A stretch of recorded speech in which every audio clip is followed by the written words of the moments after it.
दोस्तों स्वागत करता हूं आज की एक और शानदार वीडियो में। दोस्तों आज की इस वीडियो में हम लोग चर्चा करने वाले हैं बैंकिंग सेक्टर की कंपनीज़ के बारे में। दोस्तों इस वीडियो में हम लोग टोटल करीबन 3 कंपनीज़ के बारे में चर्चा करेंगे जो कि बैंकिंग सेक्टर से बिलोंग करती हैं, और इन तीनों कंपनी का जो प्राइस है वो भी काफ़ी कम है। यानी कि देखा जाए जो आप लोगों की डिमांड रहती है जैसे कि 10, 20, 30 यानी कि 50 के अंदर अंदर ही नज़र आएगी। तो इस वीडियो में आप लोग अंत तक बने रहना, क्योंकि इस वीडियो में 3 बैंकिंग सेक्टर के स्टॉक्स के बारे में डिस्कशन करेंगे जिनमें एफआई डीआई की भी हिस्सेदारी काफ़ी ज़्यादा सॉलिड है। तो वीडियो को अंत तक देखना, और जिन लोगों ने अभी तक हमारे सेकंड चैनल इन्वेस्ट किंग को सब्सक्राइब नहीं किया प्लीज़ आप लोग सब्सक्राइब कर देना जल्दी। यहाँ पे 1000 सब्सक्राइबर की जो फैमिली है वो कंप्लीट करनी है। तो जिन लोगों ने अभी तक सब्सक्राइब नहीं किया प्लीज़ इसको भी सब्सक्राइब कर देना, क्योंकि यहाँ पे भी आपको पेनी स्टॉक से रिलेटेड जो वीडियोज़ हैं वो देखने को मिलती रहती हैं।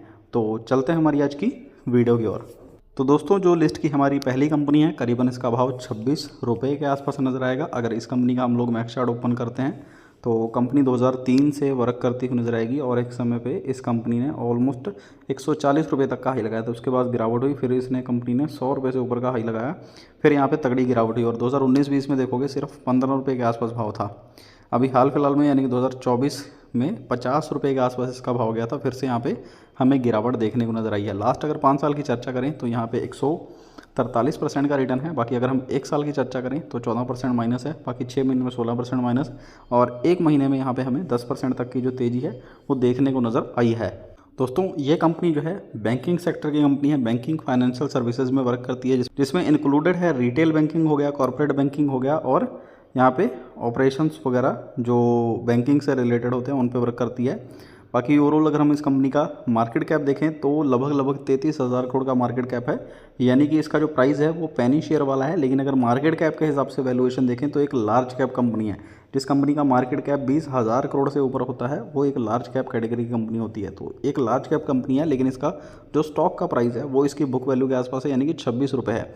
इंडस्ट्री भी दे सकते हो लगभग 8 का है, इसका खुद का पी 12 है, यानी कि इंडस्ट्री पी से थोड़ा सा महंगा है। आरओसी आरओई देखे जाए तो दोनों ही पॉजिटिव हैं, जैसे कि 5 और 8 के हैं, थोड़े से कम है, 15 के आसपास रहते तो और बेहतर नहीं रहता। बाकी डेप्ट टू इक्विटी 10 के आसपास है। अब आप लोग सोचोगे कि कंपनी पे काफ़ी ज़्यादा कर्जा है, जैसे कि बेसिकली जो भी हम कंपनी से डिस्कशन करते हैं उनकी डेप्ट टू इक्विटी 1 से कम रहती है, लेकिन इस कंपनी की तो 10 है, यानी कि 1 से 10 गुना है। और मैं आपको जैसे कि लास्ट वीडियो में बताया था, काफ़ी सारी वीडियोज़ में बताता रहता हूँ, डेप्ट टू इक्विटी जो बैंकिंग सेक्टर कंपनीज हैं उनकी नहीं देखी जाती है, क्योंकि ये कंपनी कर्जा लेके, यानी कि हम जैसे लोगों का पैसा अपनी बैंक में जमा करती हैं, वो बड़े व्यापारियों को ऊंची दर पर जो कर्जा है देती हैं। मान लो बैंक ने हमसे पैसा लिया, हमसे 1 लाख रुपए लिया, और वही 1 लाख रुपये एक बड़े व्यापारी को दे दिया। अब हमें बैंक उस 1 लाख रुपये पे 3% इंटरेस्ट देता है सेविंग अकाउंट में। अगर हम लोग एफडी भी कराते हैं तो ज़्यादा से ज़्यादा 6 या 7% मिलेगा। तो मान लो 1 लाख रुपए लेकर हमें 7% के हिसाब से कंपनी ब्याज दे रही है, यानी कि साल का 7,000 रुपये। लेकिन दूसरी तरफ उस व्यापारी को 1 लाख रुपए दिया, लेकिन उससे लिया 12%, 13%, यानी कि उससे बैंक ने कमाए 12,000 रुपये और हमें 7,000 दिए, बाकी बीच का बचा हुआ 5,000 वो बैंक रख लेती है। इस तरह बैंक काम करते हैं, इसीलिए कंपनी की जो डेप्ट टू इक्विटी रेशियो है वो 10 के आसपास नजर आएगी। सबसे अच्छी बात दे सकते हो, कंपनी में प्रमोटर्स काफ़ी ज़्यादा सॉलिड है, 91% हिस्सेदारी प्रमोटर्स की नज़र आएगी। दोस्तों अब काफ़ी सारे लोग ये सोच के खुश होंगे कि प्रमोटर हमेशा ही इतने अच्छे रहेंगे। दोस्तों ऐसा नहीं होता है।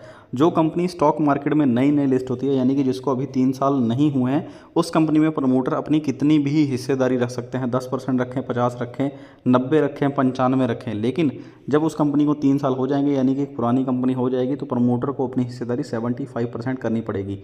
यानी कि 75% से जितनी मर्जी कम रख सकते हैं, 10, 20, 50, 30, 65 कुछ भी रख सकते हैं, लेकिन 70% से ज़्यादा नहीं रख सकते जब उनको 3 साल हो जाएंगे। अभी प्रमोटर की हिस्सेदारी इसलिए ज़्यादा है क्योंकि अभी 3 साल नहीं हुए, लेकिन जैसे 3 साल कंप्लीट होने वाले होंगे प्रमोटर अपनी हिस्सेदारी 75% के आसपास कर लेंगे, या उससे जो भी कम करनी होगी कर लेंगे। तो अभी के लिए तो 91% प्रमोटर की हिस्सेदारी है।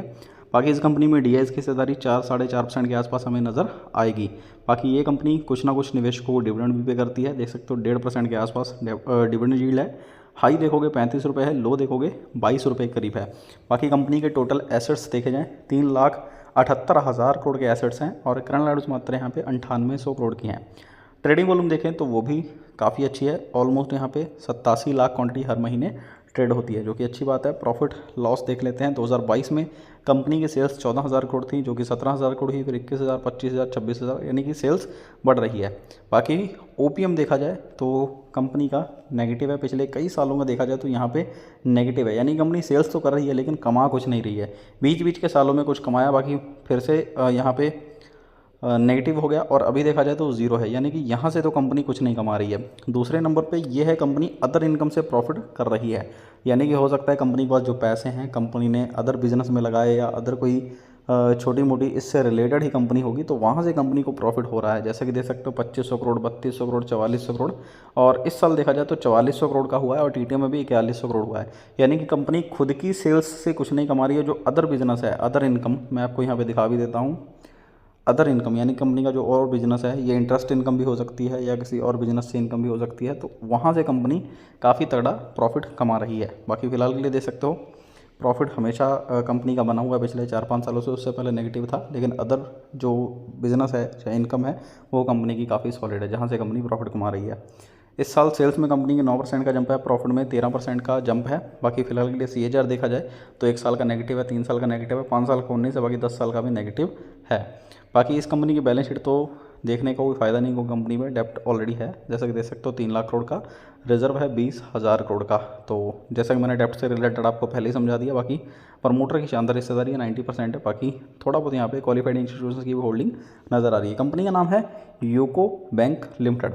अब दोस्तों बात करते हैं लिस्ट की सेकंड कंपनी के बारे में। दोस्तों जो लिस्ट की सेकंड कंपनी है, करीबन इसका भाव हमें आज की डेट में 19 रुपये 85 पैसे के आसपास नजर आएगा। अगर हम इस कंपनी का मैक्स चार्ट ओपन करते हैं तो 2005 से वर्क करती हुई नजर आएगी, और एक समय पे यानी कि 2018-19 में इस कंपनी के स्टॉक का भाव लगभग 382 रुपये तक गया था, यानी कि ऑलमोस्ट 400 रुपये तक का जो हाई है वो टच कर चुका था।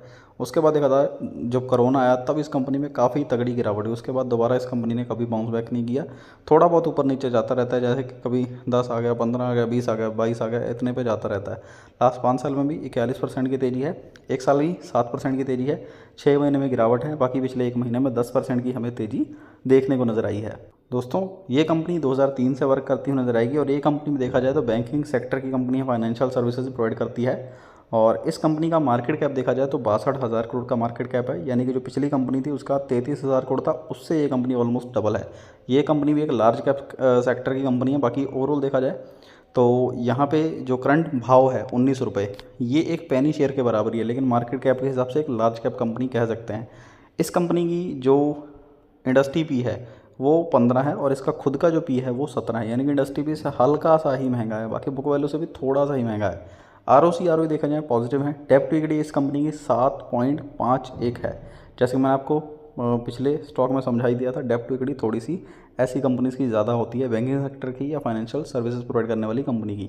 इस कंपनी में प्रमोटर्स की हिस्सेदारी नहीं है। जी हाँ, इसमें प्रमोटर्स ओन नहीं करते हैं, इसमें है FIs की हिस्सेदारी जो कि 46% है, यानी कि ऑलमोस्ट आधा इस कंपनी में, यानी कि अगर 62,000 करोड़ की कंपनी है तो उसमें से 31,000 करोड़ तो लगभग FIs ने ही इस कंपनी में इन्वेस्ट किया है। DIs ने देखा जाए 21% यहाँ पे DIs ने भी इन्वेस्ट किया है, तो मोटा मोटा दोनों का मिला लिया जाए तो लगभग 60 से 70% तो FIDI हैं, यानी कि फॉरेन निवेशकों ने निवेश किया है इस कंपनी में।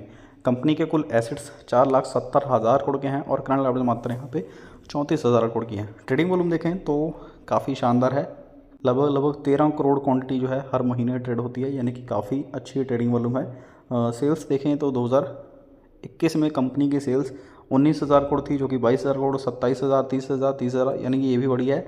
इस कंपनी का खुद की इनकम से जो प्रॉफिट है वो भी कुछ भी नहीं है, जैसा कि पिछली कंपनी थी वैसा ही है। देखोगे OPM नेगेटिव है, तो इसलिए खुद की इनकम से कोई प्रॉफिट कंपनी नहीं कमा पा रही है, लेकिन ये कंपनी अदर बिजनेस से पैसा कमा रही है, जैसे कि 3800 करोड़, 5300, 6100, 7,000 करोड़, यानी कि अदर इनकम से प्रॉफिट कमा रही है। और पहले देख सकते हो लगातार कंपनी काफ़ी साल लॉस में रही, फिर अभी देखोगे 700 करोड़, 1200 करोड़, 2400, 3500 करोड़ का प्रॉफिट है। इस साल सेल्स में 2% की गिरावट है, बाकी प्रॉफिट ग्रोथ में 43% तक की तेज़ी है। बाकी CAGR देखा जाए इस साल 8 है, 3 साल का भी 8 है, 5 साल का 7 है, बाकी 10 साल का -20 है। बैलेंस शीट देखें तो इस कंपनी में 3,18,000 करोड़ का कर्जा है, रिजर्व देखोगे 44,000 करोड़ का रिजर्व मौजूद है। बाकी शानदार FIDI दोनों की हिस्सेदारी है, यानी कि क्वालिफाइड इंस्टीट्यूशंस द्वारा ही ये कंपनी मैनेज की जाती है। इस कंपनी का नाम जान सकते हो, कंपनी का नाम है येस बैंक लिमिटेड। अब बात करते हैं लिस्ट की थर्ड कंपनी के बारे में। दोस्तों जो लिस्ट की थर्ड कंपनी है, करीबन 56 रुपये के आसपास भाव है। लास्ट ट्रेडिंग सेशन में यहाँ पे हमें 3% की गिरावट देखने को नजर आई है। अगर हम इस कंपनी का मैक्स चार्ट भी ओपन करें तो कंपनी 2019 से वर्क कर रही है, तब से लेकर अभी तक देखा जाए तो 850% का रिटर्न दिया है। लास्ट 5 साल भी देखें तो 111% का रिटर्न है।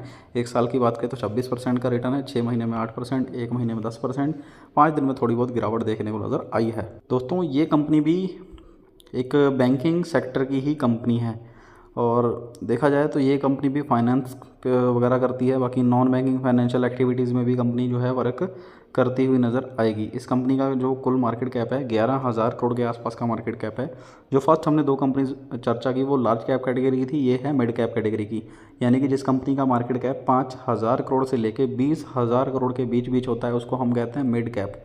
जिसका मार्केट कैप 5,000 करोड़ से कम होगा उसको कहेंगे स्मॉल कैप। 1,000 से 5,000 करोड़ के बीच होगा स्मॉल कैप होगी। तो ये कंपनी एक मिड कैप कंपनी है। इंडस्ट्री भी दे सकते हो 18 है और इसका खुद का भी 22 है। ROC पॉजिटिव है। डेप्ट टू इक्विटी 6.77 है। इस कंपनी में भी प्रमोटर्स की हिस्सेदारी नहीं है। FIs की 17% हिस्सेदारी है। DIs की 31% हिस्सेदारी इस कंपनी में नज़र आ रही है।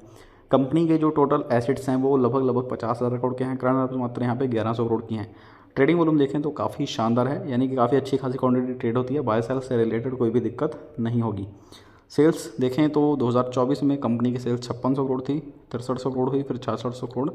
और प्रॉफिट देखा जाए तो बीच बीच में कंपनी यहाँ पे लॉस में भी है, प्रॉफिट में भी है। काफ़ी अच्छा OPM है, लेकिन इस साल का लगभग 4% के आसपास OPM है। और TDM का देखा जाए तो -7% है, यानी कि वहाँ पे थोड़ी बहुत जो OPM है वो कंपनी का नेगेटिव है, जिस वजह से प्रॉफिट पे फ़र्क पड़ेगा। बाकी ओवरऑल देखा जाए तो ये कंपनी अदर इनकम से प्रॉफिट कमा रही है। जैसे बाकी कंपनीज थी वैसे ही ये कंपनी भी है।